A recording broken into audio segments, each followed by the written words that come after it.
Sākotnēji latviešu mākslinieks Kurts Fridriksons bija eļļas tehnikas glaznotājs, bet 1950. gadā no eļļas viņš pilnībā atsakās un galvenokārt turpina izmantot akvareli, vēl vēlāk pat flomasterus. Savus darbus Fridriksons grupēja ciklos. Galvenā tēma – latviešu folklora, senas leģendas, pasaules kultūra, viņu darbiem raksturīgi lielfigūru tēli, smalka krāsu gamma un līniju elegance. Notiek Kurta Fridriksona 105. jubilejas svinēšana, kas izpaužas viņa piemiņas, viņa darba, viņa personības godināšanā ar virkni izstādēm.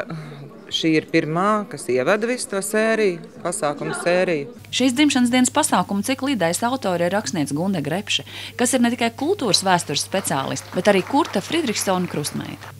Rakstniece atzīstas, ka Fridriksons ir viņas garīgais audzinātājs. Jā, mēs viņu varam saukt par manu krustāvu.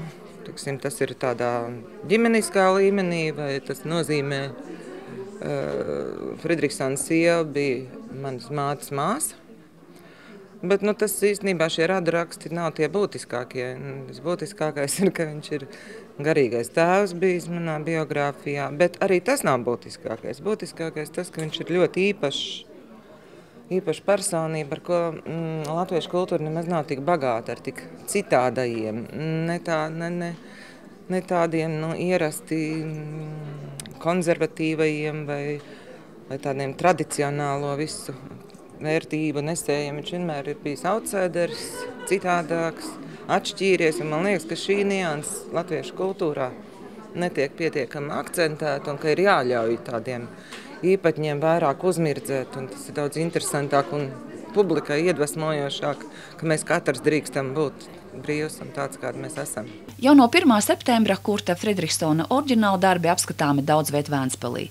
Viena no šādām vietām ir Ventspils valsts pirmā ģimnāzija, kur izvietot akvareļi par Homēra eposa Iliāda tēmu.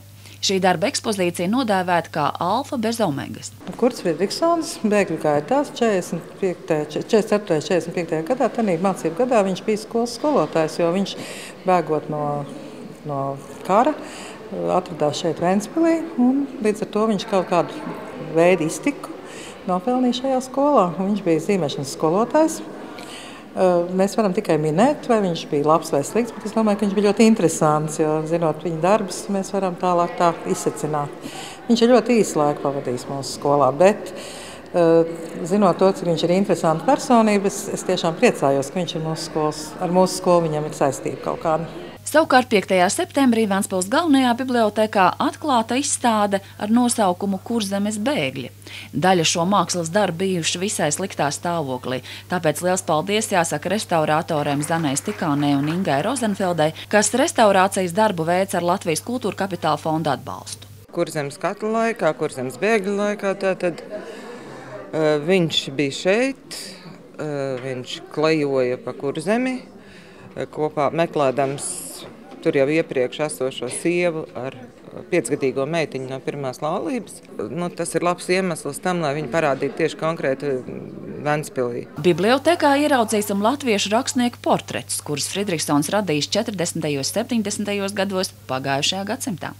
Fridriksonam veltīto jubilejas pasākumu vidū arī starptautiskajā rakstnieku un tulkotāju mājā tikšanās un dzejas lasījumi. Visur ir būts, tā nodēvēt šis vakars, kur dzeju no dažādiem laikiem lasīja Ulds Bērziņš, Aivars Eipurs, Ieva Rupenheite, Andris Akmentiņš, Pēters Draguns, atceroties Kurtu Fridriksonu kā grāmatu ilustrātoru. Mākslinieka darbus ieraudzīsiet arī Pārvents bibliotēkā Livonijas ordeņpilī, bet Teātra namā Jūras vārta atklāta izstāde Vairākas dzīves. Mākslinieka dzimšanas dienas skaists notikums ir arī grāmatas atklāšana Ventspilī. Tās nosaukums Es šeit biju viens. Gonda Porniec, Taķena Šahovska, Edgars Indriksons, Kurzemes televīzija.